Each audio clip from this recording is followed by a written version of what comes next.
जो क्लास 10 के बुक से जो है चैप्टर नंबर 1 में यूक्लिड विभाजन एल्गोरिथम के बारे में बताऊंगा। इसमें हमें यूक्लिड विभाजन एल्गोरिथम के सहायता से जो हमें एचसीएफ निकालना होता है। एचसीएफ मतलब होता है हाईएस्ट कॉमन फैक्टर, मतलब इसको हिंदी में बोलते हैं मासा या महत्तम समापवर्तक बोलते हैं।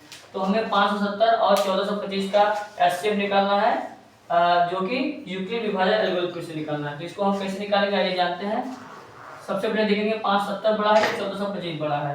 तो हमें पता है कि 570 जो है 1425 से छोटा है, ठीक है।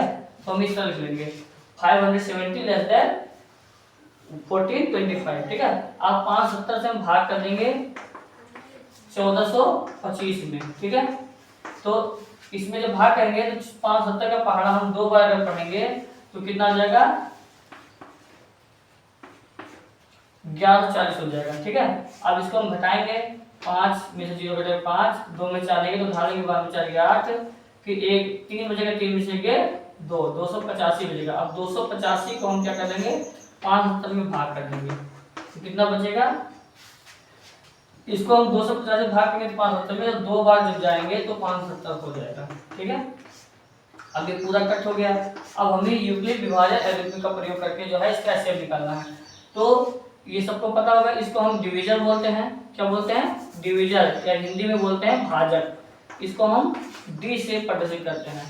इसको हम बोलते हैं भाज्य, इसको इंग्लिश में डिवाइडेड बोलते हैं, लेकिन हम इसको पी से प्रदर्शित कर देंगे एल्गोरिथम विभाजन के हिसाब से। फिर ये जो है क्वोटिएंट होता है, इसको हम हिंदी में बोलते हैं भागफल, और इसको हम स्मॉल आर से लिखेंगे, स्मॉल आर या कैपिटल आर, ठीक है। और ये जो है ये क्या है, शेषफल है। क्या है? शेषफल। इसको हम इंग्लिश में बोलते हैं रिमाइंडर, इसको स्मॉल आर से प्रदर्शित करते हैं। अब जो यूक्लिड विभाजन एल्गोरिथम का फार्मूला होता है वो क्या होता है, P बराबर होता है D गुणे Q प्लस R होता है। इस पर हम जो है इसको सॉल्व करेंगे। तो P का मान कितना है, 1425 है, 1425 P का मान, तो 1425 यहाँ पर लिख देंगे, ठीक है, बराबर। अब D का मान कितना है, D जो डिवाइडेंट था वो डिवीजर था, कितना था 570 था, तो 570 गुणे और क्वोटिएंट कितना आया 2, भागफल 2 आया है, प्लस आर रिमाइंडर कितना मान आया है यहाँ पर 285 आया है, ठीक है। अब यहाँ पर शेषफल जब तक रिमाइंडर जब तक 0 नहीं आएगा तब तक एचसीएफ नहीं निकलेगा।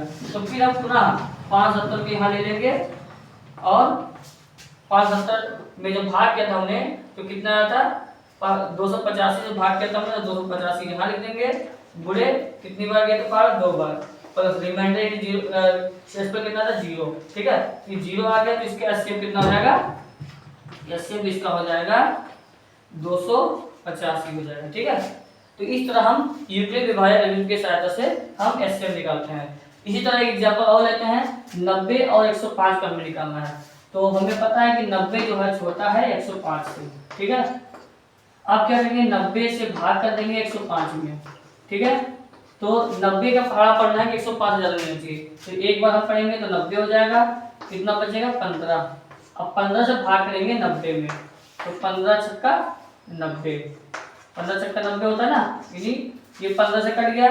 अब हमें यूक्लिड विभाजन एल्गोरिथम का प्रयोग करना है, तो हमारा फार्मूला क्या था, P बराबर D गुणे Q प्लस R होता है, ठीक है।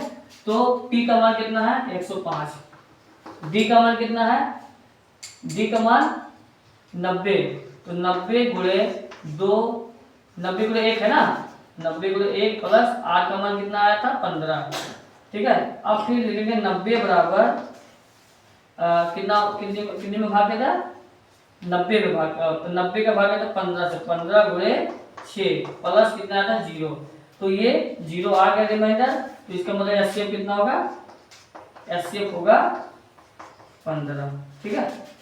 धन्यवाद।